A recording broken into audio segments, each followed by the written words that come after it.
The snow lay quiet upon the rooftops of St. Mary Mead, veiling the village in a hush that even gossip dared not disturb. Behind lace curtains and teacup chatter, something old had stirred, not violent, but deliberate, like a thread pulled too tightly in a well-worn cardigan. In a world where puddings are stirred with care and secrets steep slowly like overbrewed tea, Miss Marple knows that sweetness often hides the bitterest truths. Where in the world are you tuning in from today? And what time is it there? Let me know in the comments. Now then, shall we begin? Miss Marple always travelled with her knitting and a sensible coat, though she had ceased to pretend the former was for warmth. It was, she admitted, a comforting disguise, a pattern of predictability in a world that so often frayed at the edges. On this particular morning, as the 10:05 from Paddington pulled gently through the winter-browned countryside, she smoothed a soft rug across her knees and reread the letter tucked into her reticule. Dear Miss Marple, I do hope you will come. Your refinement and discerning taste would lend just the right touch to our little event. We are in a muddle over the pudding contest, and your guidance might quietly settle things. The letter was signed, Yours ever, Lavinia Clayworth, in the careful, looping hand of a woman who had likely paused mid-sentence to add another ribbon to a mantelpiece. Miss Marple had smiled when it arrived. Heathercombe was a village much like any other. Lace curtains, forget-me-nots in spring, and secrets that brewed stronger than the tea. And it was December. A time, she reflected, when appearances grew more urgent and truth less convenient. By the time the taxi trundled past the frost-powdered gates of Heathercombe, the hedgerows had turned into delicate sculptures of glass. A dusting of snow softened every rooftop and branch, and the chimneys exhaled gentle spirals of smoke, as if the village were sighing in its sleep. The driver, a man with too many anecdotes and not enough change, gestured with his thumb toward the vicarage. They've been all a-flutter this week, miss. Pudding business, you know. Every Christmas Eve, same thing, but this year's different, so they say. Miss Marple offered a polite smile. She had long understood that the most revealing statements often came dressed in offhand remarks. Outside the church hall, bunting was already being arranged in cheerful but slightly drooping lines. A boy in knickerbockers ran past carrying a basket of currants. A woman with stiff shoulders directed him with military precision. And above it all the air held that peculiar tension that comes just before something is about to rise, or collapse. The door to the rectory was opened by Mrs. Lavinia Clayworth herself, a tall woman with a tightly drawn smile and the sort of energetic welcome that concealed mild desperation. My dear Miss Marple, you do look well. Come in, come in. We've put you in the east room. It has the better view of the lawn, though the snow rather ruins it now. The warmth inside was immediate and scented faintly of cloves, polish, and something recently scorched. Miss Marple stepped over a fraying mat and unpinned her brooch, noting that the drawing-room curtains had been changed since last winter. Embroidered holly had replaced the autumn leaves. I do hope we haven't troubled you too much with all this pudding nonsense, Lavinia added, pouring tea with the flourish of someone performing a duty. But Basil's been in a state. He thinks Hazel's entry may cause, shall we say, unease. Miss Marple accepted her cup, saying nothing, but when Reverend Clayworth entered, the lines on his face tightened ever so slightly at the sight of her. It was not disapproval, she noted. It was anxiety poorly disguised as welcome. That afternoon, tea was taken in the smaller parlour with Mrs. Biddle and Miss Fanshawe, both long-time residents and self-appointed custodians of Heathercombe tradition. Mrs. Biddle, plump and precise, wore lilac gloves indoors, for circulation. Miss Fanshawe, sharp as a rose pruner, had brought her own ginger biscuits, just in case. Oh, we do so look forward to the pudding contest, Mrs. Biddle chirped, stirring her tea with unnecessary vigour. Though last year's flavour, well? She trailed off, eyes narrowing. We never quite got to the bottom of it. Miss Fanshawe sniffed. Some said it was the nutmeg, others blamed the sweet. But between you and me, her voice dropped conspiratorially, it was Hazel's pudding that tasted peculiar. There was a brief silence, then Lavinia laughed, a shade too brightly. Well, let's not resurrect old gossip. But Miss Marple's gaze had fixed on the gloves resting gently on Mrs. Biddle's saucer. One finger was smudged faintly with plum preserve. Such things were never remarked upon, not allowed. But in villages like St. Mary Mead and Heathercombe, The truth had a habit of clinging to napkins and trailing behind teaspoons, if one knew where to look. Later, in the kitchen, where preparations for supper rattled along in cheerful disorder, Miss Marple lent a hand folding napkins, more for observation than usefulness. Hazel Vane stood by the stove, carefully minding a bubbling sauce.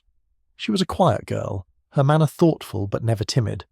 She worked with the precision of someone who had once been corrected too many times and had learned to anticipate criticism before it arrived. On the sideboard, several spoons rested in a dish, all matched, save one. "Strange," said Miss Marple gently. "I don't see the little jam spoon with the fluted edge. I remember it from last time." Mrs. Clayworth bent over the silver drawer, straightened with an odd stiffness. "Oh, I dare say it's been misplaced. We've had such a muddle lately. So many hands in the pantry." Hazel said nothing, but a faint crease appeared between her brows. Spoons, Miss Marple reflected, were like words. Their absence was often more telling than their use. As the evening darkened and the wind whispered against the window panes, Miss Marple sat by the hearth with her knitting, her mind meandering, as it often did, to past scandals that had tried to cloak themselves in ordinary cloth. She thought of the great jam scandal of St. Mary Mead, a summer fete 15 years prior, a copper pan borrowed without permission, a first prize awarded unjustly, and the vicar's wife weeping over gooseberry preserves that were in fact damson. People thought such matters trivial, but Miss Marple knew better. Pride soured slowly, like fruit left too long, and among lace curtains and garden gates grievances did not vanish. They curdled into something harder. Just as she recalled that particular clergyman's pale expression when his deception was revealed, the fire hissed slightly, as though in agreement. Outside, the snow had thickened to a steady hush. Inside, old tensions, like embers, waited to be stirred. Reverend Clayworth paused in the doorway, one hand on the carved lintel, his gaze fixed on the fire as though consulting it for courage. The silence in the room was companionable, broken only by the soft clicking of needles and the faint sigh of the wind. But his voice, when it came, carried an uneven edge. "Lavinia tells me the puddings are nearly ready," he said. "Hazel's entry. Rather promising, she says." Miss Marple looked up, her expression serene. The rector hesitated again, as though debating some inner confession, then muttered with a weak smile, "Let's hope this year's pudding doesn't kill anyone." The words dropped softly, absurdly into the room, like a snowflake on glass. No one laughed. Miss Marple resumed her knitting without comment, though her hands slowed just a little. Words spoken in jest, she had often observed, were frequently trial balloons for truth, and Heathercombe, for all its Christmas garlands, had begun to whisper beneath the holly. The vicarage garden room, though festively dressed in holly and gold-ribboned ivy, retained the atmosphere of an under-attended committee meeting, which in truth it was. Folded chairs creaked as a small gathering of women debated the logistics of the Christmas Eve pudding judging, all while trays of mincemeat tarts remained untouched on the sideboard. Mrs. Edgewater, broad-shouldered and immaculately pressed, adjusted her gloves as Hazel Vane entered through the French doors, wiping her hands quietly on her apron. Their eyes met, just briefly, and a flicker passed between them. Not rudeness, not even hostility precisely, but the brittle stillness of two histories locked behind polite expressions. Miss Marple, seated near the fireplace with her knitting resting in her lap, did not speak. But she had once seen that same look exchanged between the vicar's niece and a woman from Lower Ham, shortly before the niece's wedding was quite suddenly postponed. Social harmony, she reflected, was often maintained not by goodwill, but by mutual restraint, and restraint was beginning to fray at the edges here, like ribbon on last year's parcels. "I do think tradition is part of what binds a village," Mrs. Edgewater was saying, her tone as smooth as polished oak.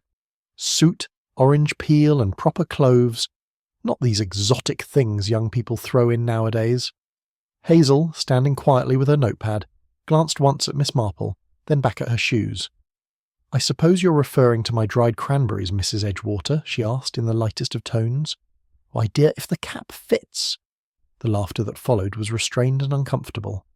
Miss Marple, watching the exchange from her chair, noted how Mrs. Edgewater never once looked directly at Hazel, preferring instead to address the window or the teacups. "There's something to be said for restraint in spices," Miss Marple offered mildly. "Too much of anything rather overwhelms." The conversation drifted to measurements and boiling times, but the mood had shifted. What should have been a discussion of flour and nutmeg had become something altogether heavier, a battle of recipes masking an older war of legitimacy. Later that afternoon, Hazel stood in the vicarage study, alone. The light through the window was dimming, and her fingers trembled slightly as she turned the small brass key in the wooden drawer. She pulled it open and reached for the familiar blue-laced box, her mother's recipe tin, and paused. The weight was wrong. Inside, the cards were still arranged in neat rows. Treacle tart, Victoria sponge, Christmas pudding, mother's original. But one tab was missing. Her mother's own handwritten pudding recipe, the one written in her tall, slanted script on thick floral notepaper, was gone. Hazel stared at the gap, her breath shallow. She had used the card only a few days ago, comparing notes. It was not a recipe one could forget. But still its absence struck her with an odd kind of grief. She sat quietly, box in her lap, as the silence grew long. In villages like Heathercombe, things did not often disappear. Misplaced perhaps, borrowed and returned. But this felt intentional. Miss Marple, had she been in the room, might have thought of the way secrets often began. Not in grand gestures, but in the quiet theft of something seemingly trivial. Miss Marple, meanwhile, found herself momentarily alone in the pantry, having offered, rather needlessly, to retrieve an extra jar of ginger conserve. It was a narrow space, lined with orderly shelves, and smelled of cloves, dust, and old Christmases. As she bent to examine a row of puddings wrapped in cloth, her eye caught a glint of red near the skirting board. A single dried cherry, flattened slightly, sat just beneath the table leg. She bent and picked it up gently. It was not remarkable in itself. Cherries fell often in kitchens, but it lay in a spot that suggested disturbance, not accident. Someone had been here recently and in some haste. Replacing it on the edge of the worktop, she noted a faint trail of powdered sugar near the corner of the cupboard. No one had spoken of intrusion, and yet, like a ribbon curled too tightly, the pantry felt disturbed in its stillness. Later, as the fire crackled in the parlour and the scent of orange peel hung faintly in the air, Nellie, the young maid, paused by the threshold, fiddling with the hem of her apron. Miss Marple, who had been quietly watching the flames, looked up with her usual softness. "Nellie, dear," she said, "was it you who fetched the nutmeg yesterday morning?" The girl blinked, surprised, and then nodded. "Oh yes, ma'am. I went to the pantry, but only quick-like. I saw someone already in there, so I came back later." "Someone?" Miss Marple prompted gently. Nellie flushed. "I couldn't say exactly. They were wearing one of the house aprons, but I didn't see the face. Just heard the rustle and saw the corner of it going past." "I see," said Miss Marple, and gave a small nod. The girl hovered a moment longer, then curtsied and left. Aprons, Miss Marple mused, were rather like village loyalties, often interchangeable and easily mistaken from a distance. But every stitch held its own history, if one knew how to read the weave. That evening, with the lamps lit low and the conversation drifting more freely under the influence of sherry, Mrs. Edgewater recounted, with her usual flourish, her famous Christmas puddings of yesteryear. "My late husband always said he could taste love in mine," she said with a fond sigh, ignoring the brief tightening in Hazel's jaw. "I won the vicarage spoon for 3 years running, until the committee changed and standards slipped." Miss Marple smiled, the sort of smile that made people talk more, not less. Mrs. Edgewater continued, "Of course, back then, we used to keep the entries blind. No names until after the judging. But someone made a fuss. Young people, you know, always needing recognition." There was no mistaking the glance in Hazel's direction. "And last year's scandal?" Miss Marple asked lightly. "Oh, merely gossip," she said. "Some thought a pudding tasted strange, but honestly, who uses almonds in a Christmas pudding? I mean, really." Hazel, who had been silent until now, looked up with perfect calm. "Some do." Mrs. Edgewater's smile remained fixed, but the silence that followed had the flavour of something long stewed, rich, dark, and faintly bitter. Later, when the room had thinned and the fire dipped low, Miss Marple sat alone at the small writing table near the window. Beside her lay a saucer, and on it a single curled piece of candied orange peel, left behind from tea. She picked it up absently, turning it between her fingers, noting how the sugar crystals clung unevenly to the surface. It smelled sweet, but only at first. Beneath that, something sharper lingered. Bitterness, she murmured softly. Tends to hide where one least expects it. The door creaked slightly behind her, but no one entered. She thought of a case in St. Mary Mead years ago, where a woman had added lavender to her sister's biscuits out of spite, knowing she detested the scent. Everyone thought it was eccentricity. It was in fact resentment. Orange peel, lavender, almond essence. Ingredients were never just ingredients. Miss Marple returned the peel to the saucer and looked out toward the snowy garden. Somewhere in Heathercombe, someone had taken great care to upset the balance, not of flavour, but of reputation. And reputations, like puddings, were slow to rise, and terribly easy to sink. The rectory drawing-room was at its most hospitable, a fire cheerfully crackling in the hearth, thick drapes drawn against the cold, and the scent of cinnamon mingling with orange peel in the air. Silver spoons lay neatly by each porcelain plate, each one polished to a soft gleam, awaiting the arrival of the puddings. Outside, snow feathered the windowsills. Inside, conversation rose and fell like the gentle ticking of the mantel clock. There was something festive, something warm, and yet Miss Marple, seated quietly in the corner with her knitting half forgotten in her lap, felt the subtle pull of unease beneath the cheer. Pudding tasting was not in itself a dangerous affair, and yet the anticipation had taken on a nervous sort of charge. Like a parlour game played with mismatched partners, it was not the contest, she thought, but what had been folded into it. A silver bell chimed gently from the side table. Lavinia Clayworth rose, clasping her hands with forced brightness. "Well then," she said, "shall we begin?"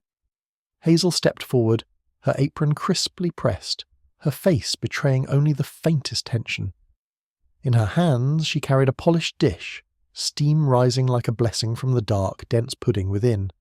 She placed it on the centre table and reached for the knife.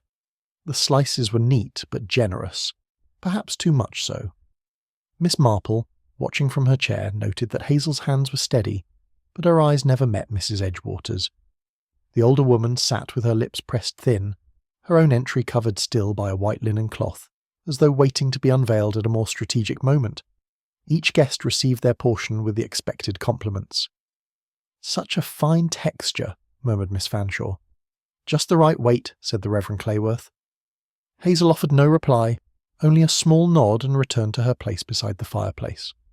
Mrs. Edgewater's gaze never left the table. It was not jealousy precisely, Miss Marple thought. No, envy had a different flavour. This was something colder, as though a line had been crossed and someone had come too close to a secret they didn't know they were treading upon. The Reverend Clayworth, who had taken his first bite with ecclesiastical enthusiasm, paused after the third spoonful, his brow furrowed, subtly at first, and he took a sip of water. He said, more to himself than to the room. "There's a taste. Quite unusual." "Orange peel, perhaps?" offered Mrs. Edgewater, her voice light. "Hazel added something this year," said Mrs. Clayworth quickly.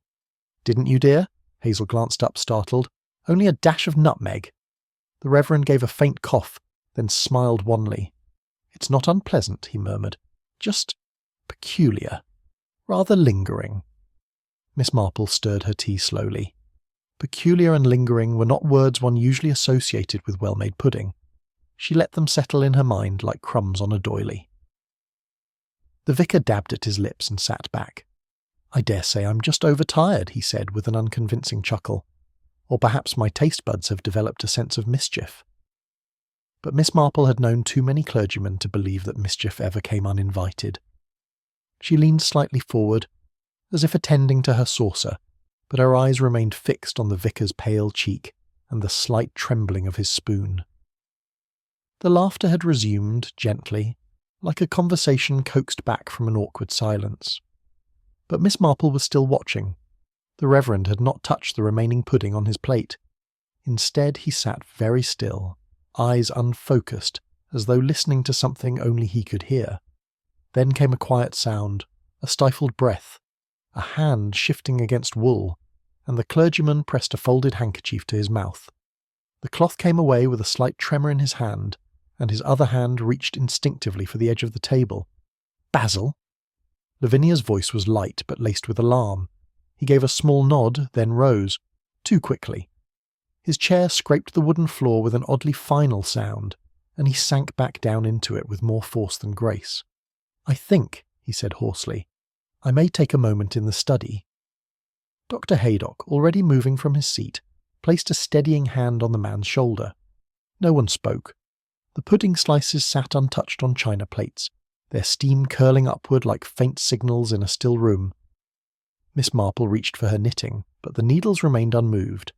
Dr. Haydock, brisk but not unkind, emerged from the study some 20 minutes later. He closed the door softly behind him, removing his spectacles with a contemplative motion. "Fatigue," he announced, in the tone of a man offering both diagnosis and reassurance. "Strain of the season, perhaps. Touch of angina, most likely. I've given him something mild and insisted on rest." There was a collective exhalation of breath. "Nothing. Serious?" asked Mrs. Clayworth, her hands folded tightly before her. "No immediate concern," Haydock replied, though his eyes, Miss Marple noticed, rested a second too long on the pudding plates. Mrs. Edgewater offered a tight nod. Best not to overdo it. Men of the cloth so rarely consider their own needs. Dr. Haydock smiled faintly. No doubt he'll recover in time for the midnight sermon. Miss Marple, meanwhile, had not taken her tea. She had seen the faint sheen of perspiration on the vicar's brow, the way his hands had curled, not in discomfort, but in surprise, and the words peculiar and lingering had not left her thoughts. Sometimes, she knew, discomfort was not the problem. Sometimes it was what lingered afterward that mattered. The gathering slowly returned to its hum of conversation, though something cautious now threaded its way through each exchange. The puddings remained on the side table, as though no one quite wished to clear them, nor to touch them again. Miss Marple, with her usual composure, walked to the table and stood a moment before Hazel's pudding. She took a silver spoon, not her own but a clean one resting near the cake knife, and lifted a modest portion onto a saucer. No one interrupted her. Her actions, like her manner, were too ordinary to seem intrusive. She returned to her chair, seated herself with her usual grace, and dipped the spoon into the dark slice. It was warm still, rich with spice and fruit. She tasted. It was at first unremarkable, pleasant even, a good balance. Then came the note, subtle, not strong, not enough to overwhelm, but unmistakable. Not almond in the natural sense, no. Something drier, bitter, a taste that held to the tongue and did not quite belong. She set the spoon down and resumed her knitting. Her needles clicked, but with the slow, thoughtful rhythm of a woman measuring more than just stitches. The party had begun to fracture into quieter knots, small groups forming near the bookcase, by the window, near the portrait. There was talk, certainly, but lower now, measured. Near the sideboard, Miss Fanshawe and Mrs. Biddle leaned in close. "I never trusted almonds," Mrs. Biddle muttered, as though speaking of a foreign diplomat. "Always a rather continental flavour." "Hazel's recipe was her mother's, you know," Miss Fanshawe whispered, "though one can never tell what people add when no one's looking." Hazel stood at the hearth, still and watchful, her expression unreadable. She did not seem to be listening, and yet her hands were tightly clasped in front of her. At the table, Nellie the maid was wiping one of the unused spoons. She was doing so with particular care, as if trying to polish away more than residue. Miss Marple observed the motion, noted the exact spoon, and returned to her knitting without a word. Sometimes the erasure of a detail was itself a kind of confession, and servants, she knew, had long been expected to scrub away what polite society chose not to see. The fire had begun to lower, its glow now a soft amber in the grate. Outside, snow thickened against the panes, obscuring the garden and turning the windows into frosted mirrors. Miss Marple sat quite still. She was not alarmed nor surprised, not truly. She had watched many such moments unfold over the years, in parlours, at fêtes, by tea trays and garden paths. Rarely were they loud. Almost always they were quiet. The taste that lingered in her mouth was not just culinary, it was moral. Someone in the room had taken great care, not only in their baking but in their intentions. A whisper of bitterness had been introduced into something sacred. Not to kill, perhaps, but to mark, to ruin, to cast a shadow just long enough for doubt to fall. And doubt, she knew, was harder to remove than poison. She folded her knitting neatly and placed it beside her. The room hummed with gentle voices once more, but beneath them, like a second melody only she could hear, ran a note of something sharper, a flavour not easily forgotten. She would not sleep that night, but she would, quietly, begin to look.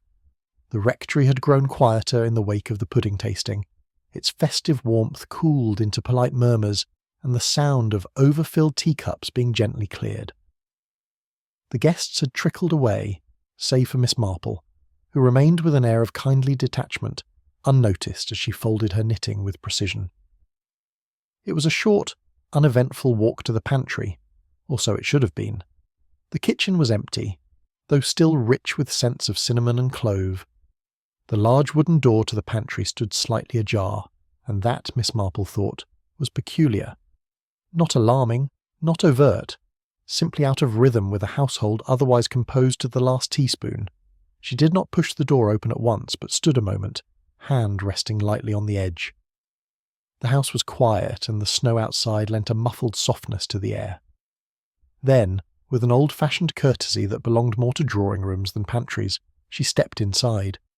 Something in the room, though undisturbed in appearance, felt faintly wrong, like a perfectly made bed that has, somehow, already been slept in. The pantry had the sort of careful order one might expect of a vicar's wife, labelled jars in cursive script, tins stacked by size, and cloth-tied parcels that smelled faintly of nutmeg and dill. Miss Marple's eyes moved slowly, gently, like a hand across embroidery. She noticed a bottle that was not where it should have been. The almond extract. It had once lived between the vanilla and the lemon essence, slightly to the right of the small box of mixed spice. Now only a pale, sticky ring marked its place on the shelf. She did not touch it. There was no need. Absence could speak louder than presence if one had learned to listen. A faint trail of something sweet, almost imperceptible, touched the air. Bitter almond softened by custard or cake, it was not overwhelming. But it lingered, faintly out of season, like jasmine blooming too early. Miss Marple leaned ever so slightly closer to the shelf, drawing in the scent again, and nodded to herself. She had not accused anyone, she had not even formed a full theory. But something had moved in the stillness of this room, and that movement had a purpose. As she stepped softly from the pantry, the faint murmur of voices carried from the scullery, hushed, quick, sharpened by urgency. "I told you it was too soon," one voice said, a woman's, clipped and fierce. "I only meant to," came the reply, barely audible. Miss Marple did not pause in the hallway, nor did she lean toward the voices. She continued past with the same measured step, her heels tapping lightly on the worn stone floor. But she noted the timbre. Mrs. Edgewater's voice had a distinct note of disapproval, a tone she had heard before when a floral arrangement had been displaced at the Women's Guild luncheon. The other voice, that had been Hazel's. By the time she reached the drawing-room, the voices had stilled. The sound of a door closing, too carefully to be casual, echoed faintly behind her. She seated herself once more, smoothing her skirt with deliberate calm. Conflict, Miss Marple had long observed, was rarely born in raised voices. More often, it flourished in low tones behind doors, like mould in a closed cupboard. Not half an hour later, Nellie the maid appeared in the passage with damp lashes and a trembling lower lip, clutching her apron like a lifeline. "I only said it because I thought it was right to say so," she blurted, more to the corridor than to anyone within it. Miss Marple, seated nearby with her knitting in her lap but her thoughts clearly elsewhere, looked up with gentle interest. Lavinia Clayworth appeared moments later, composed but flinty. "She's being dismissed," she said quietly, as though delivering a weather report. "Impertinence, making vague suggestions. We mustn't allow that sort of thing." "Of course," Miss Marple replied mildly. "One forgets how bold honesty can appear when no one has requested it." Nellie was ushered out with a coat too thin for the snow and a tear on her cheek that no one attempted to dry. Miss Marple returned to her knitting, but her needles moved without purpose. Dismissing a maid, especially on Christmas Eve, was not something done lightly, unless, of course, it was meant to hurry something out of sight, and sometimes one removed the witness instead of the evidence. Later, alone in the kitchen once more under the pretext of checking on the tablecloths, Miss Marple noticed a pale splash on the tiled floor near the hearth, almost missed beneath the edge of the dresser. She knelt, not without effort, and pressed a finger to the spot. It was cold now, but had once been warm. Custard, she judged. Homemade, faintly sweet. And something else. She brought her fingers to her nose and inhaled. A breath of almond, dry and precise. Less cloying than the bottle's contents, but distinct. Too distinct for pudding alone. She rose slowly, glancing toward the sideboard where the pudding dishes had been cleared. A single serving spoon remained, tucked to the side. She reached for it gently and held it beneath her nose. There it was again. The same signature, like a name scrawled in the invisible ink. Not overpowering, not fatal perhaps, but deliberate. Miss Marple did not remove the spoon, nor mention it to Lavinia when she passed in the hall. She merely returned to the parlour, where the fire crackled and the talk resumed its harmless shapes. But the taste, like the suspicion, remained where it had no rightful place. Later that evening, as tea was poured and small talk resumed its rightful place among the scones and shortbread, Miss Marple accepted a cup and allowed herself the smallest smile. "It reminds me," she said gently, "of the case of the saffron loaf at the St. Mary Mead fete. Do you remember, Lavinia? That peculiar mix-up with the treacle tart and the dye used in the bunting?" Mrs. Clayworth hesitated. "The bunting?" "Oh, yes. A boy had borrowed the wrong spool of ribbon.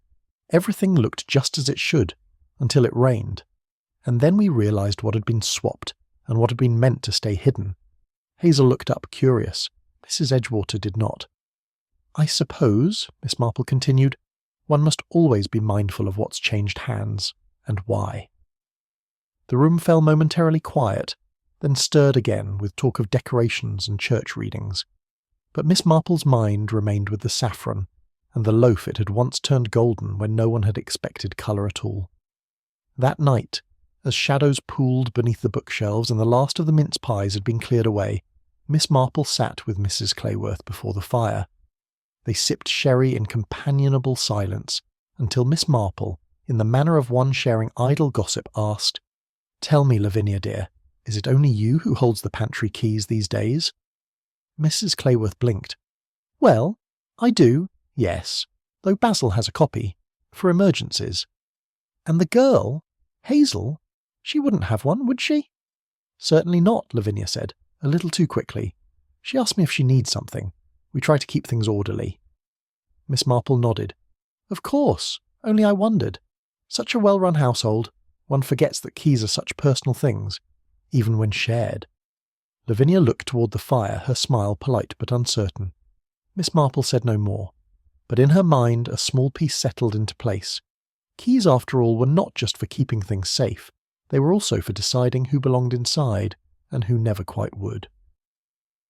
In the hush that followed, as the house settled into evening quiet, Miss Marple returned once, more to the kitchen.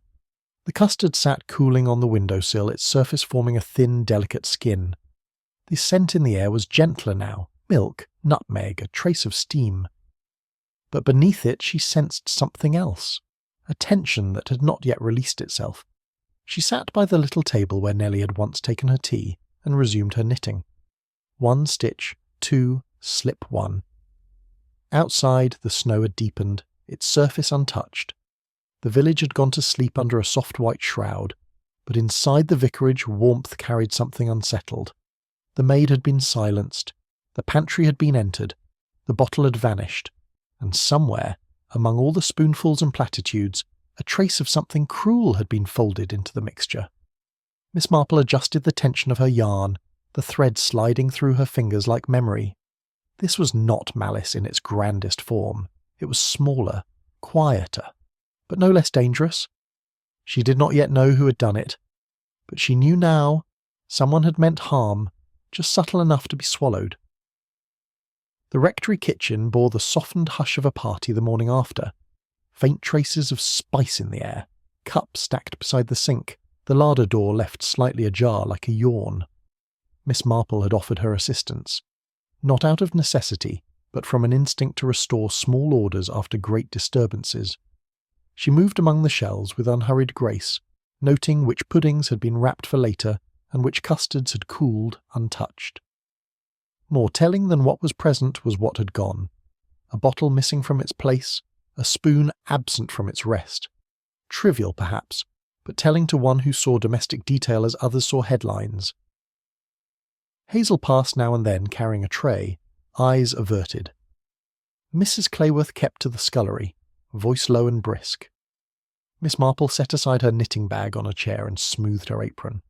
People, she had often thought, were never so revealing as when tidying up. They revealed not only habits, but hierarchies, priorities, and what they most wished might remain unseen.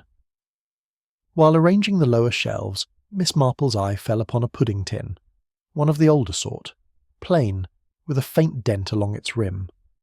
It sat askew on the wooden slats, as though resting on something uneven. She reached down and shifted it slightly. The tin rocked, then steadied. Beneath it she glimpsed a crisp edge of something pale and curled, like a dried leaf caught beneath a door. She did not reach for it at once. Instead, she lifted the tin away and placed it quietly to one side, brushing off a faint dusting of flour. The fragment beneath remained lodged, stubborn, with a corner scorched as though once caught by flame. Miss Marple's hand, though steady, moved with a softness one reserves for old letters or brittle pastry. Whatever it was, it had been hidden, but not well. In Heathercombe, concealment was always a question of who expected to be watched. The fragment came free with a faint tear of old fibre. It was not paper at all, but parchment, thick, curling at the edges, its ink faded to a brownish whisper. She held it close, tilting it toward the winter light streaming through the small window. Words emerged, partial and trembling, "Unto the said," and below that, a flourish of a signature now incomplete. Miss Marple's brows drew together. This was not a recipe card, nor a church notice. This was the language of deeds and wills, the script of lawyers heavy with stipulation. She smoothed it gently on the counter with the palm of her hand. A corner only, but enough to suggest a larger whole. Someone had hidden this deliberately, and poorly, she thought. Either they had been interrupted, or they had counted on no one looking so closely at tins. She replaced the tin above the empty space, leaving the fragment folded inside her knitting bag. No one entered as she did so, but she sensed in the still air of the larder the kind of hush that follows a secret uncovered but not yet named. Later, in the study where the scent of pipe smoke clung faintly to the curtains, Miss Marple made casual mention of an old bit of parchment to Reverend Clayworth. He looked up from his papers with a furrowed brow. "Parchment?" "Yes," she said mildly. "Such as one might see in a solicitor's office. From a will or deed, perhaps." His hand hesitated on the blotter. "Ah, that. There was once, years ago, talk of a will. My aunt's. A document rumoured but never found." His voice trailed off. Miss Marple inclined her head sympathetically. These things have a way of surfacing when one least expects them. The Reverend's eyes drifted to the window where snow still clung to the sill. It would alter very little now, he murmured, but his tone lacked conviction. Miss Marple sipped her tea, letting the silence do its work.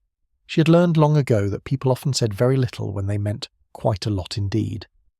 That afternoon, with the fire freshly stoked and the day slipping into grey, Miss Marple engaged Mrs. Edgewater in what seemed idle talk about village history. "My dear Mrs. Edgewater," she said, "you've such a memory for the past. Do you recall the rector's late aunt and her generosity?" Mrs. Edgewater gave a smile that showed both politeness and pleasure at being consulted. "Odd decisions, that one. Promises made here and there, all very vague. And then, quite suddenly, a new solicitor engaged. Entirely different fellow. Sharp as a tack." "Indeed," said Miss Marple softly. "A change in solicitors can be such a pivotal moment." Mrs. Edgewater busied herself with her embroidery, but her needle paused mid-stitch. Some say she meant to alter things, but of course, nothing was ever produced. Of course, Miss Marple echoed. The older woman resumed her work, but with a tighter hand. Memory, Miss Marple reflected, was not unlike embroidery, bright threads on the surface, knots and tangles beneath. That evening, as tea cooled beside them, Miss Marple gently steered the conversation with Hazel toward her late mother. "Your mother was a fine cook," she said. "She must have had many keepsakes." Hazel's eyes softened. "She kept them in a velvet box lined with silk. Old recipes, letters, a few papers she said belonged to her mother before her. It sat in the bottom drawer of the chiffonier. And is it still there?" Hazel shook her head slowly. "No, it disappeared after the funeral. I thought perhaps I'd misplaced it, but the drawer was empty. Mother's things were always so carefully kept. I can't imagine why it's gone." Miss Marple folded her hands, her face a portrait of mild sympathy. "People sometimes borrow what they think they're entitled to," she murmured, "and sometimes they borrow only to prevent others from having it." Hazel gave a small, involuntary shiver. "It was only papers," she said. Miss Marple's eyes rested gently on hers. "Papers can sometimes weigh more than gold." Outside, the wind moved softly across the snow. Inside, the warmth of the fire seemed to draw their secrets closer to the surface. When at last Miss Marple withdrew to her small guest room, she sat with her knitting upon her lap but did not begin. Her mind was on the kitchen, on the tin, on the parchment folded in her bag. She thought of the pudding contest, its timing, its fervour, its curious intensity this year. Had it been merely tradition, or had someone found in it the perfect diversion, a way to shuffle guests, servants and trays while something else, something weightier, was quietly shifted from one place to another? In St. Mary Mead she had once seen a jumble sale used to cover the removal of a ledger. The principle was the same: create bustle, and the hand that moves the true object goes unseen. She set her knitting aside and reached to turn down the lamp. The room smelled faintly of wood smoke and distant spices.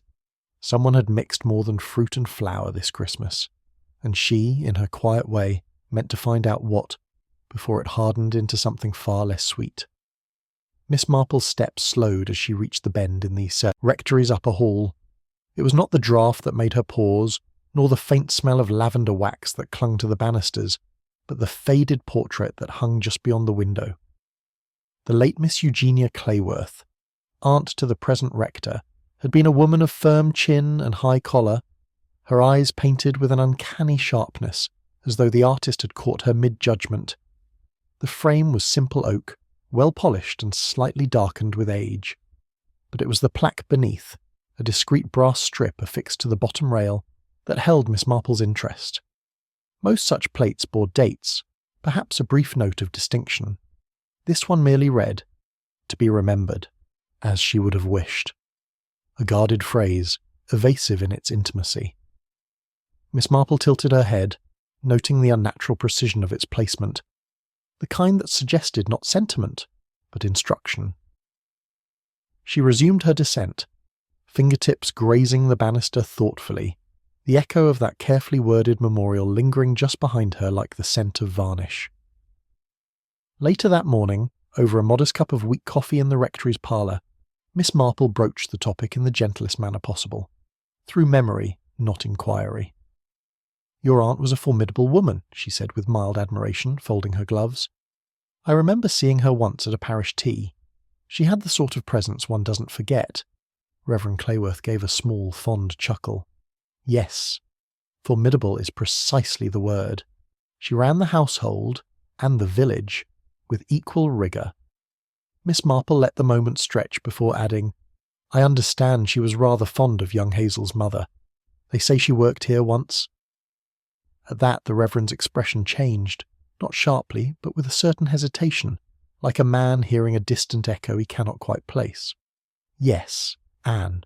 Quiet girl. Capable.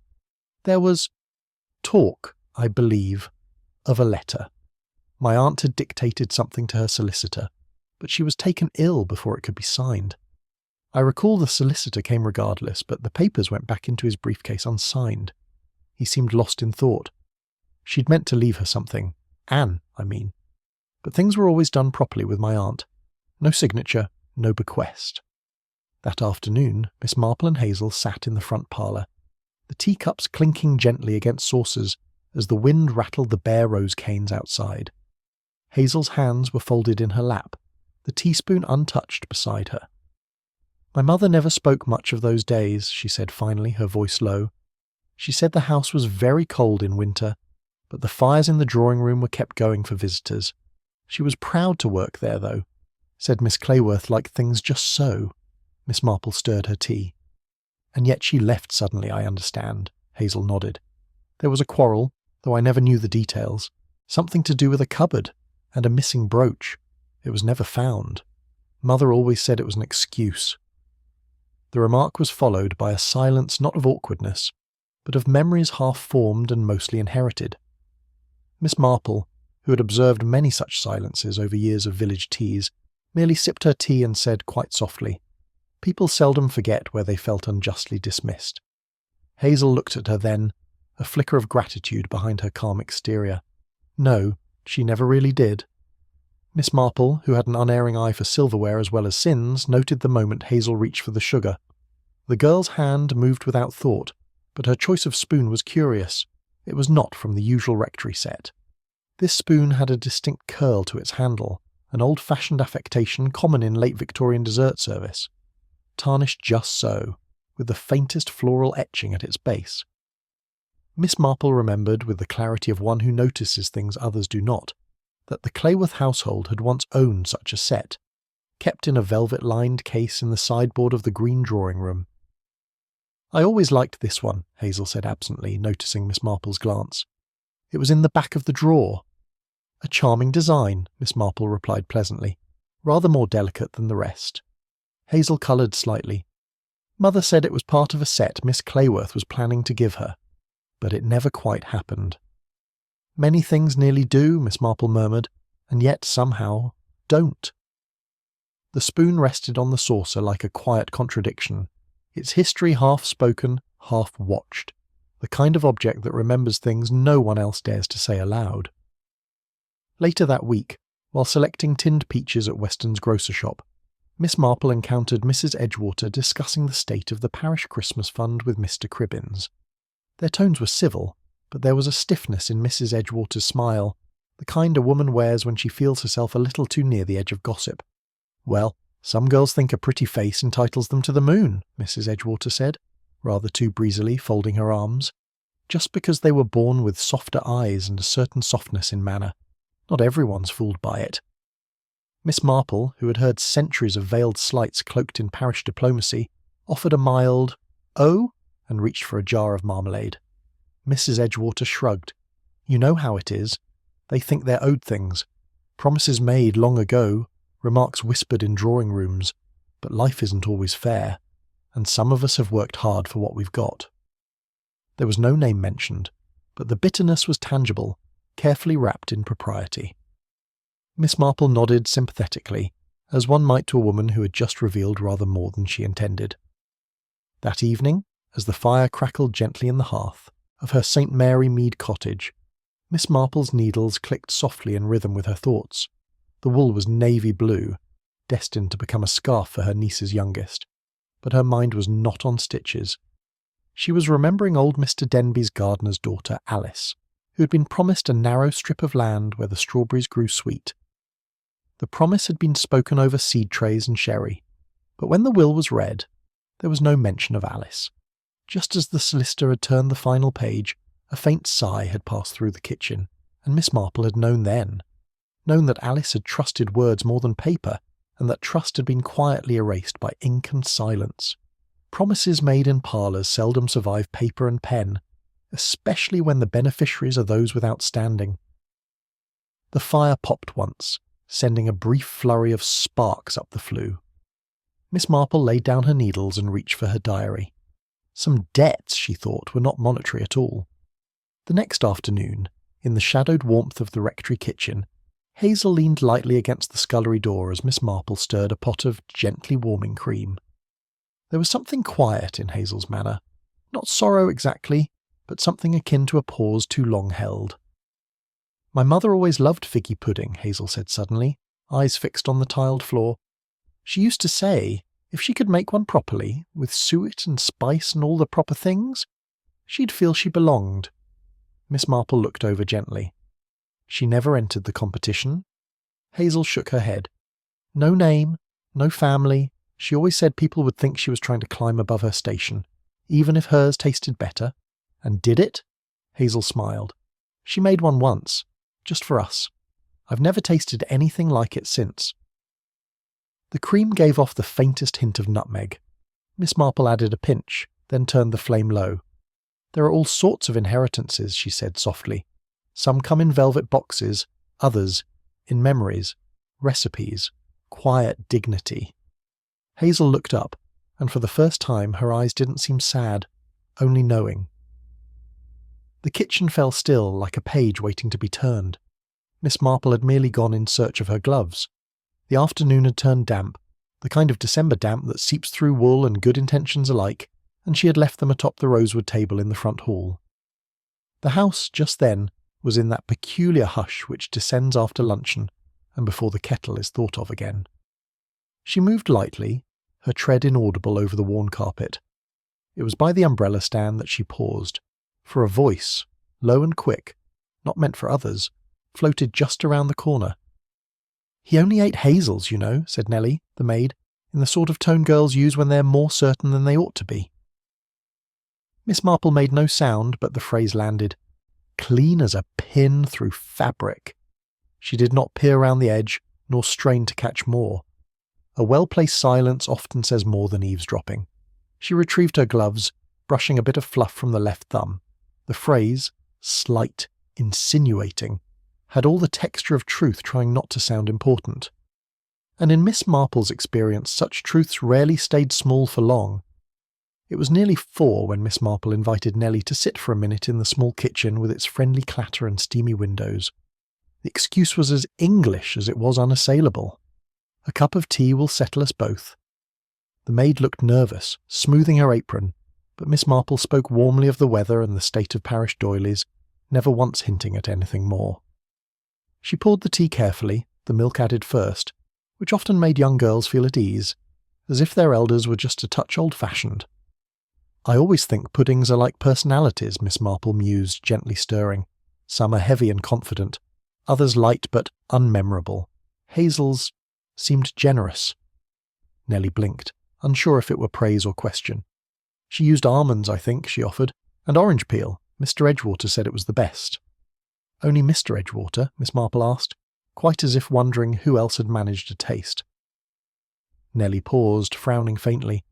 "Well, yes. He said he wouldn't have any of the others, not after Hazel's." Miss Marple set down her cup. The girl did not know what she had revealed, and that was the most revealing thing of all. By evening, the parlour glowed with firelight and the kind of mild conversation that clings to the edges of guilt. Miss Marple sat near the fire, knitting in a steady rhythm, when she glanced up and made her suggestion with the soft innocence of an afterthought. "It strikes me," she said, "that in the bustle of the season we've not truly celebrated. Wouldn't it be rather festive to sample the puddings again, for holiday cheer?"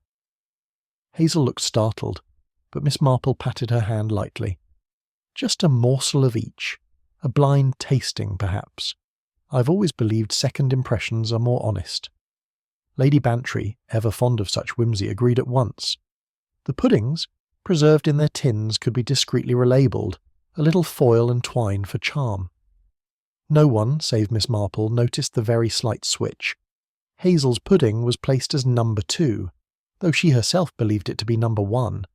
Such things mattered only to those who remembered taste as memory. The table was laid again, not grandly, but with the earnest joy of tradition, and quietly, beneath the sugared peel and spoons, a question waited to be answered. The first spoonfuls were met with the usual polite murmurs, rich, spiced, perhaps a touch dry. It was number 2 that drew a particular remark. Julian Edgewater, who had already dabbed his lips as if to signal completion, lifted his spoon once more and chuckled. "Ah, that's the one. Same odd note as before. The rum, perhaps? Or whatever that was." Miss Marple looked down at her napkin. She had not yet tasted number 2, but she knew with the quiet certainty of the truly attentive that the pudding in question was not Hazel's. There was a pause, the sort that leaves a room intact but rearranges its meanings. Mrs. Edgewater poured herself another thimble of sherry, though the clock had not yet struck 5. "Strange," she said lightly. "Hazel's didn't taste like that at all, I thought." But the remark came too quickly, a coverlet thrown over a truth that had already begun to rise. Julian Edgewater reached for the brandy butter with a cheerfulness that did not touch his eyes.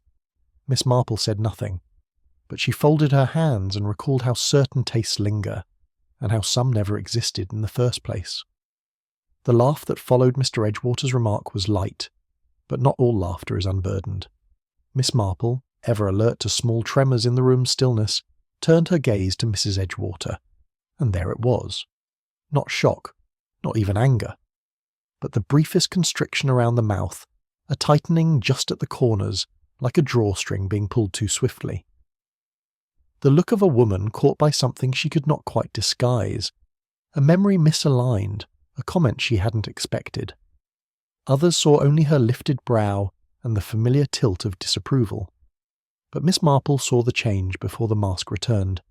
It reminded her of Mrs. Fanshawe of Midsummer, who once dropped a single stitch in her otherwise perfect shawl upon hearing a name she thought long buried. Mrs. Edgewater's eyes settled on the pudding spoon before her. She did not eat from it.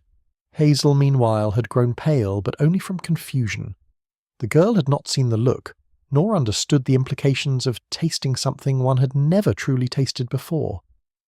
Miss Marple reached for a second spoonful, not because she needed it, but because observation often sits more comfortably behind tradition.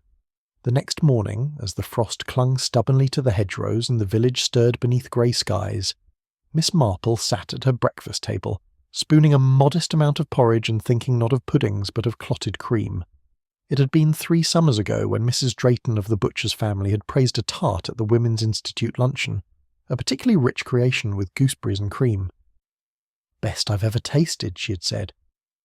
But Miss Marple had known, as had the woman who had actually made the tart, that Mrs. Drayton had left before dessert had been served.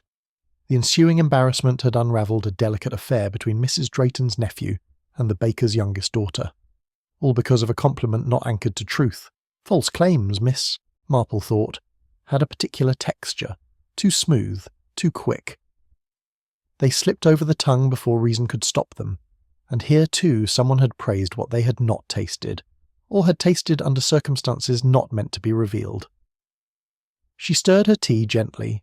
Raisins, rum, cream. Lies came in many flavours, some bitter, some sweet. That afternoon, Miss Marple encountered Hazel in the pantry, tidying the shelves with silent care.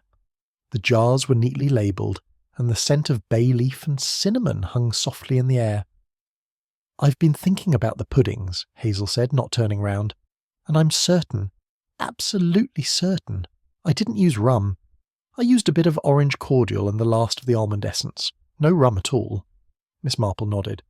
"Some say rum lingers even when absent, but one knows what one has added." Hazel turned then, puzzled. "I saw Mrs. Edgewater's brandy bottle on the counter this morning. The label was turned outward. It used to face the wall." "A small shift," Miss Marple agreed, "but telling. People tend to display what they fear others may already have seen." Hazel said nothing, but the pieces had begun to gather behind her eyes. Miss Marple glanced at the window. Snow had begun to fall again, gently veiling the garden in quiet. The truth, she knew, was nearly ready to be spoken. Like a pudding left too long to steam, the flavour would rise whether one wished it to or not. The kitchen smelled of cinnamon and cooling custard when Miss Marple stepped quietly across the worn flagstones. In her hand she held the silver spoon with the curled handle polished to a dull shine. She laid it without announcement on the wooden counter beside Mrs. Edgewater, who was folding a tea-cloth with rather more vigour than necessary. "I believe this belongs here," Miss Marple said mildly. "It had found its way into the parlour." Mrs. Edgewater glanced down but did not reach for it. The spoon gleamed between them like a small and private accusation. Miss Marple's fingers lingered on its handle a moment longer before she withdrew them and began to straighten a row of spice jars, as though her errand had been entirely domestic. Yet the returned spoon seemed to pulse with a meaning known only to the two women, a relic of a past arrangement, laid quietly where it could no longer hide. "I was reminded," Miss Marple went on, her tone as conversational as a remark about the weather, "of the summer fete some years back. Your trifle with the sponge fingers was much admired, as I recall." Mrs. Edgewater's hands stopped for just an instant. "Was it?" she said lightly. "Oh yes," Miss Marple nodded. "Particularly the almond liqueur you used. So subtle, though I believe you denied it at the time. People can be so critical about children's raffles and parish rules." A faint flush rose in Mrs. Edgewater's cheek. "I'm sure I don't. Remember." "That is natural," Miss Marple replied, eyes still on the spice jars. "But flavours linger in the mind long after the spoon is set down." The remark drifted into the kitchen air, gentle and unthreatening, yet it pinned the memory as neatly as a butterfly under glass. Mrs. Edgewater resumed folding the cloth, but her movements were less sure than before. Miss Marple turned from the counter and began arranging the tea things for herself with slow precision. "I often think," she said, "that misdirection is like a garden path. One lays it with gravel, neat and inviting, edged with box, so that the walker follows without question. The lovelier the path, the less one suspects where it ends." She looked up then, not at Mrs. Edgewater but at the kitchen window, where the snow fell like sifted flour. "But sometimes," she added softly, "one notices a footprint where it ought not to be, and knows the path was meant to lead one astray." Mrs. Edgewater gave a small brittle laugh. "You always did have a way with parables, Miss Marple." "Only village ones," Miss Marple said pleasantly. She poured herself a cup of tea, letting the steam rise between them like a quiet veil. The garden path metaphor, harmless on the surface, had landed exactly where it was meant. Miss Marple set down her cup. "It was not Hazel's pudding at all, of course," she said mildly. "The flavour Mr. Edgewater remarked upon, the peculiar note, came from something else entirely." Mrs. Edgewater looked at her quickly, then away. "The spoon," Miss Marple continued, nodding at the curled handle. "It had been dipped in a small dish, brandy and almond essence, I should think, and laid aside to serve only one portion. A little goes a long way, especially in sweet. Enough to make a taste seem familiar, or alarming, to one man." She did not raise her voice. That man, naturally, was the vicar, but everyone believed he was eating Hazel's pudding. Mrs. Edgewater's hands were still now, flat on the cloth. The snow beyond the window made the kitchen darker, and in that dimness the silver spoon gleamed like a sliver of moonlight, the domestic weapon of a plan that had very nearly worked. Miss Marple reached into her knitting bag and drew out the small parchment fragment she had found beneath the tilted tin. She laid it on the counter beside the spoon. "Curious thing," she said gently. "Not paper, but parchment. Faded, scorched, and the only legible word, Hazel." Mrs. Edgewater stared at it, expressionless. "It might almost persuade one," Miss Marple went on, "that Hazel herself had been involved. A misplaced fragment, a family matter, perhaps, except that its presence there was too convenient, like a signpost planted on the wrong road." She let the words settle. The fragment lay between them like a false clue exposed, stripped of its power to confuse. In Miss Marple's voice there was no triumph, only the mild regret of one who has seen many such little dramas end the same way. Mrs. Edgewater's lips parted, then closed again. She folded the cloth once more carefully this time. "Some girls," she murmured, "take more than their share, think they're owed everything because someone once smiled at them." Her voice, though soft, held the flatness of an old grievance. "We work for our place. We keep it. No one gives it to us." Miss Marple nodded slowly. "And yet sometimes," she said, "one fears losing it so much that one builds a garden path, to keep another from reaching the gate." Mrs. Edgewater did not look at her. "I only meant to protect what was mine," she said finally, almost inaudible. There was no accusation in Miss Marple's face, only a sadness as mild as the winter light filtering through the window. "We all wish to protect what we hold dear," she said, "but there are gentler ways." Inspector Clemens, called quietly to the rectory later that day, stood with his hat in his hands by the kitchen door as Miss Marple spoke to him. He listened, brows drawn, to her soft account. The spoon, the flavour, the fragment of parchment. When she finished, he exhaled. "No real harm done," he said finally. "And the vicar's none the worse for it, thanks to quick action. We can reopen the will quietly. No need for formal charges." Miss Marple inclined her head. "Justice," she said, "sometimes is best served with a little custard. Smooth, not harsh." Clemens gave a dry smile. "You have a way of making the oddest saying sound like gospel, Miss Marple." "It is only village wisdom," she replied. "It settles the stomach." That evening Hazel stood at the kitchen table, hands deep in flour, rolling out a modest pastry for supper. Miss Marple came to her quietly and spoke only once. "Your mother's name was never forgotten," she said. "It was hidden, but not lost. The rector will see to that now." Hazel looked up, startled, then down again at her hands. She did not speak. She only nodded once, as though acknowledging a truth she had long suspected but never dared to hope for. Miss Marple touched her arm lightly. "A good recipe endures," she murmured. "It only needs to be written down." Hazel smiled faintly and reached for the mixing bowl. Outside, the snow fell softly on heathercomb, and inside the kitchen the scent of nutmeg rose like a promise kept. The snow had settled quietly through the night, draping the village in a hush more complete than silence. At the vicarage parlour, the windows framed a world of soft white, each pane edged with delicate frost like embroidery. Miss Marple sat near the fire, the rhythmic click of her knitting needles the only sound beyond the occasional pop from the log pile. She was working a new pattern, something with a soft twist and a deliberate tension in the stitch. Outside, nothing moved but the slow, respectful flurries. Inside, all was warm and still, but her thoughts were not idle. Justice, after all, did not always roar its arrival. It tiptoed sometimes on slippered feet, and often by the back door. She paused, counted her stitches silently, and then resumed with the same calm exactitude, as though each loop and pull echoed some greater, quieter restoration. Mrs. Clayworth arrived with the tea tray, a sensible arrangement of plum-coloured china and Dundee cake. She poured gently, her smile as polished as the silver tongs. "Well," she said with bright satisfaction, "in the end, I suppose it turned out rather well, didn't it? All settled now, or near enough?" Miss Marple accepted her cup with a small murmur of thanks. She didn't correct the sentiment nor affirm it. Instead, she stirred a moment too long, as if letting the sugar dissolve might give time for the rest to settle too. People often declared things settled, when what they truly meant was that no one wished to ask more questions. Miss Marple, however, found that quiet rooms often contained the loudest truths, if one knew where to listen. She sipped her tea. The warmth was real, but not quite sweet enough to erase the taste of what had been left unsaid. It came back to her then, not the moment of the poisoning itself, but something quieter, stranger. That odd taste in the pudding, so easily dismissed as overspicing, had not matched Hazel's careful manner. No, the girl had the instincts of one who measured not just ingredients, but expectations.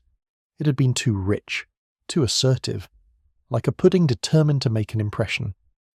Miss Marple had known people like that, those who added a little too much rum, in life as in recipes, to disguise what was missing underneath. Even sweetness could be a performance. Even food, like a smile, could carry intention. She remembered the lingering sharpness, the way Mr. Edgewater had grimaced in the middle of his compliment. That was the moment, not the poison, but the pride behind it, when the truth had begun to rise like yeast in her thoughts. From the parlour window, Miss Marple caught sight of Hazel, a slight figure wrapped in sensible wool, her steps firm yet without haste. The girl crossed the square alone, the holly in her hand bright against the greys of the morning. No one else seemed to notice her slip past the bakery, nor did the bell above the chemist's door ring in greeting. She moved through the snow-laced churchyard with gentle purpose, pausing before the oldest section where the frost lingered thickest. There, beneath the modest stone that bore her mother's name, she knelt and placed the holly sprig with quiet care. There was no drama in it, no audience, no declaration.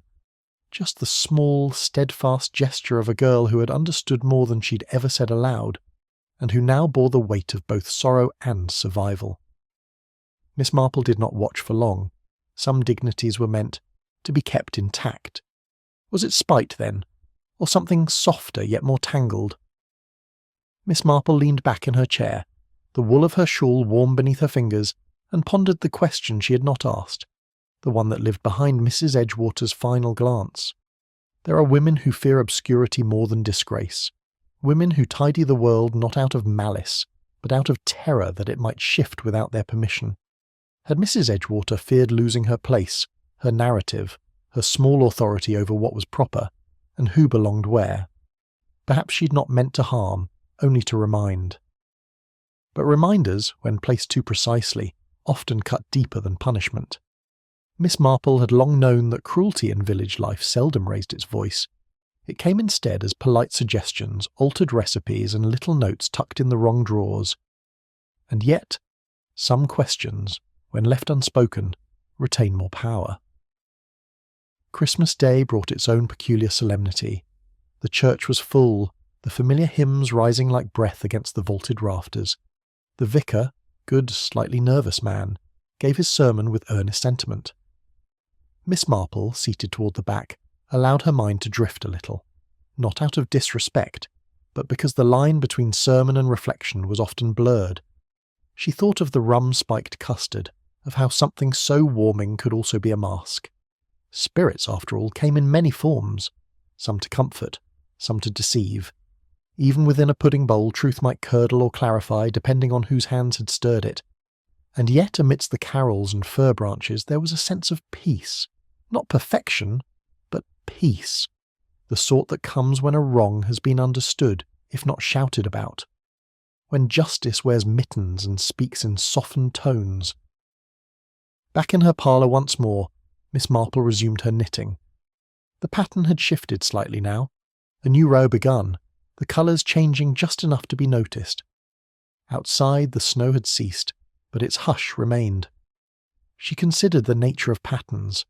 So many wished for them to be perfect. Straight edges, symmetrical turns. But life, like wool, rarely behaved so obediently. Some knots were meant to show. Some mistakes, left visible, gave shape to the whole. She would not tell Hazel everything, not today. But the girl would feel it surely in the way no one questioned her place at the table, in the way the old spoon had been returned without comment to the drawer it belonged in. The fire gave a small sigh. Miss Marple counted her stitches once more and smiled faintly to herself. There was, at last, a kind of rhythm again. In the soft silence that follows snowfall and secrets, we are reminded that justice, the kind that truly matters, doesn't always come with handcuffs or headlines. Sometimes it arrives gently, like a knitted stitch drawn tight to keep the cold out, or a truth placed quietly on a kitchen counter for someone to find. Miss Marple never seeks victory. She seeks understanding, and in doing so, restores dignity to those nearly forgotten in the shadows of memory. This was not a tale of wickedness in the grand sense, but of fear, pride, and the slow erosion of grace. The pudding, so lovingly stirred and sweetened, spoke more than words ever could. And as Hazel returned to her bowl, and the custard cooled, one could almost believe that kindness, though bruised, still had a place at the village table. But here's a question for you, one that Miss Marple, with all her wisdom, never asks aloud. If you knew the truth, yet also knew that speaking it would unravel someone's place in the world, would you stay silent, or would you act? I'd love to hear what you think. Did justice feel truly served in this story? What would you have done in Miss Marple's place? Or Hazel's? Tell me in the comments below. I'm reading each one. And if this story stirred something in you, if you love mysteries whispered over tea, secrets folded into linen and endings stitched with meaning, then do subscribe to the channel. Share this story with friends and family who treasure quiet truths, gentle justice, and timeless tales. Thank you for listening. Until next time, keep your eyes open and your heart even more so.